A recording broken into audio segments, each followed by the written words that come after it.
क्या कहेंगे इसे इंग्लिश में? आइए सीखते हैं। लेकिन शुरू करने से पहले अगर अभी तक आपने चैनल को सब्सक्राइब नहीं किया है तो अब कर लीजिए, क्योंकि ईश्वर हिंदी 1 to 1 पे आपको ऐसे ढेरों वीडियोस हर रोज देखने को मिलेंगे। तो करते हैं शुरुआत। आज़ादी की मशाल थामना। अब थामना देखते ही आपको लगा होगा कि होल्ड का इस्तेमाल होगा यहाँ पर, hold the torch of freedom, लेकिन ऐसा नहीं है। Carry the torch of freedom. जब कभी भी थामने की बात आती है तो होल्ड का इस्तेमाल वैसे इन जनरल टर्म सही है, लेकिन जब आज़ादी की मशाल की बात हो तो उसे कैरी करने की बात होती है।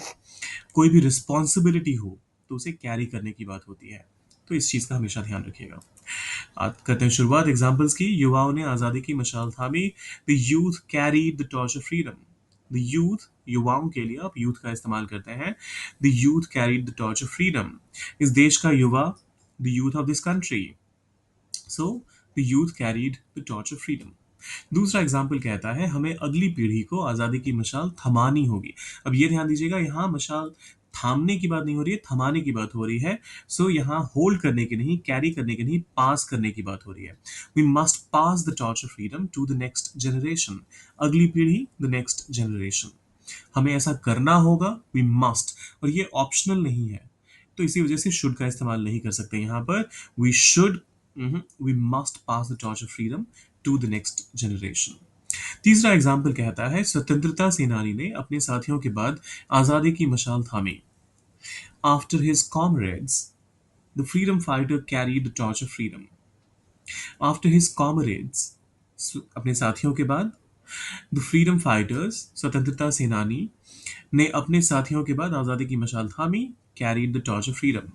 अब यहाँ पर स्वतंत्रता सेनानियों ने अगर कहा जाता तो हम कहते the freedom fighters carried the torch of freedom. लेकिन यहाँ स्वतंत्रता सेनानी, एक सेनानी की बात हो रही है, इस वजह से the freedom fighter. After his comrades the freedom fighter carried the torch of freedom. अच्छा हाँ, एक और चीज, इसको ना, ये जो आफ्टर हिज के बाद वाला वर्ड है, इसको मैंने बहुत लोगों को कॉमराड्स बोलते हुए सुना है।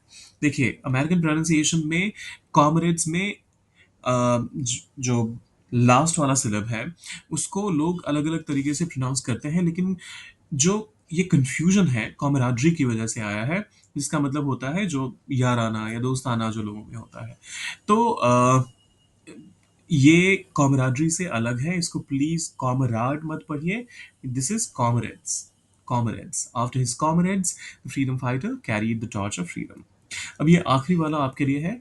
यह मशाल आजादी की अनवरत यात्रा का प्रतीक है। अनवरत यानी कि जो नॉन स्टॉप रहे, जो बिना रुके आगे चलती रहे।